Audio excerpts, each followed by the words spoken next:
And Kelly, do you take Doug to be your husband? And do you promise to love him, comfort him, honor and keep him, forsaking all others, so long as you both shall live?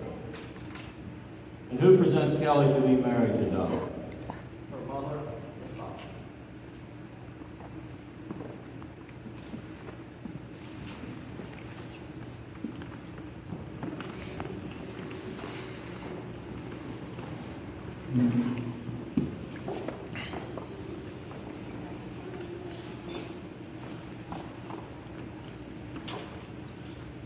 In honor of the groom's heritage, I now offer a Cherokee wedding blessing.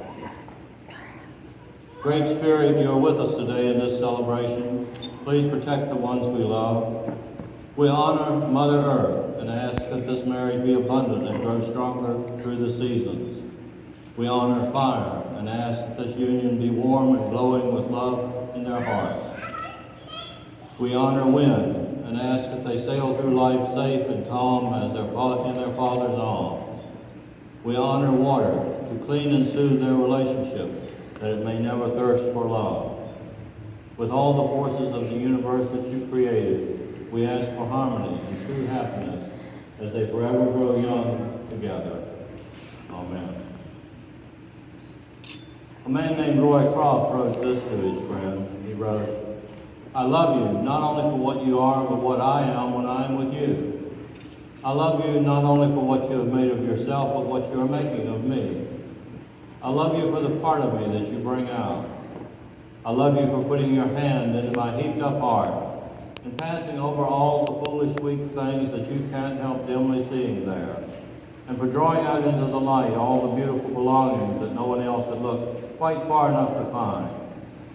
I love you because you are helping me to make of the lumber of my life not a tavern but a temple, out of the works of my everyday, not a reproach, but a song. I love you because you have done more than any creed could have done to make me good, and more than any fate could have done to make me happy. You have done it without a touch, without a word, without a sign. You have done it by being yourself. Perhaps that is what being a friend means, after all. Kelly and Doug, as you prepare to make your promises, there is an old oath of friendship that I invite Jennifer to share with us.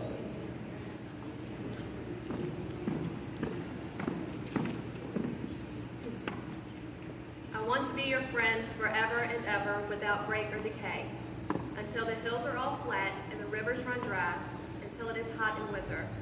It snows in summer and until heaven and earth mingle. Not till then will I part from you.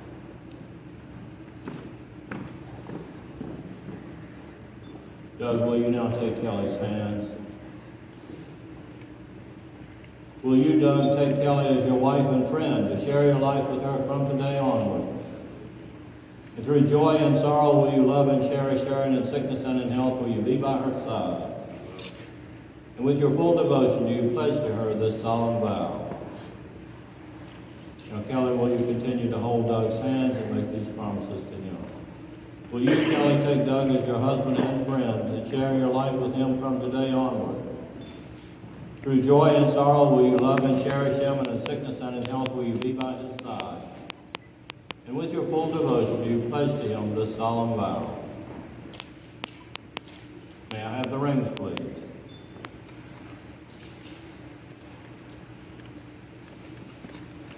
The circle symbolizes the sun and the earth and the universe. It represents wholeness, perfection, peace, and eternity. The rings that you give and receive this day represent the circle of shared love that you have entered together. The Native American black elk of the Sioux Nation said these insightful words about the circle. Everything the power of the world does is done in a circle.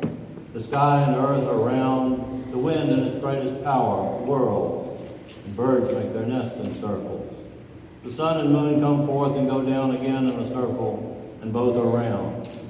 Even the seasons form a great circle in their changing, and always come back again to where they were. Doug, will you place the ring on Kelly's finger?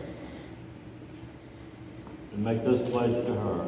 With this ring I marry you, and pledge my love and trust. Kelly, will you place the ring on Doug's finger? And make this pledge to him. With this ring I marry you, and pledge my love and trust.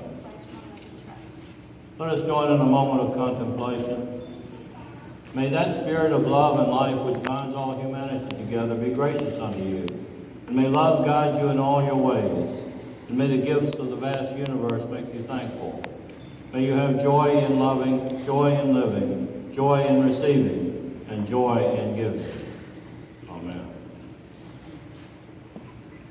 The second reading is from A Natural History of Love by Diane Ackerman, who wrote, "Love, what a small word we use for an idea so immense and powerful. It has altered the flow of history, calmed monsters, kindled works of art, cheered the forlorn, turned tough guys into mush, consoled the enslaved, driven strong women mad, glorified the humble, fueled national scandals, bankrupted robber barons, and made mincemeat of kings. How can love's spaciousness be conveyed in the narrow confines of one syllable? Love is an ancient delirium, a desire older than civilization, with taproots spreading into deep and mysterious days. The heart is a living museum. In each of its galleries, no matter how narrow or dimly lit, preserved forever like wondrous diatoms, are our moments of loving and being loved."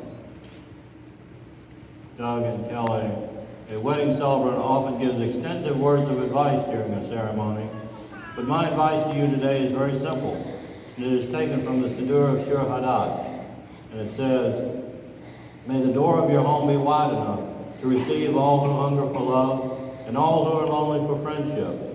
May it welcome all who have cares to unburden, thanks to express, and hopes to nurture. May the door of your home be narrow enough to shut out pettiness and pride, envy and enmity. May its threshold be no stumbling block to young or stained feet. May it be too high to admit complacency, selfishness, and harshness. And may your home be, for all who enter, the doorway to a rich and meaningful life." So now we rejoice this day in the marriage of Doug and Kelly, and we celebrate the love that has brought you to this day.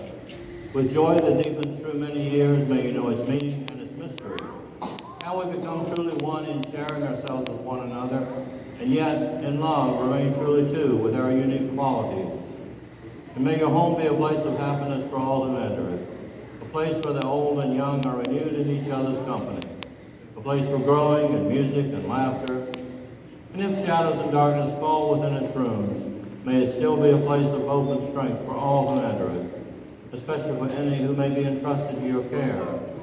And may those who are near to you and dear to you be constantly enriched by the beauty and bounty of your love for one another. Doug and Kelly, by your words you have made your vows, and by your rings you have symbolized your covenant. By your hands you have joined together, and when you kiss you will seal your future. I ask all those assembled here to join me in this pronouncement, saying together after me, "We, your family and friends, we, your family and friends, now pronounce you married." now pronounce you married. Doug and Kelly, now you will feel no rain, for each of you will be shelter to the other. Now you will feel no cold, for each of you will be warmth to the other. Now there is no more loneliness, for each of you will be companion to the other. Now you are two bodies, but there is only one life before you. Go now to your dwelling place, to enter into the days of your togetherness, and may your days be good and long upon the earth. And Doug, let me kiss your bride.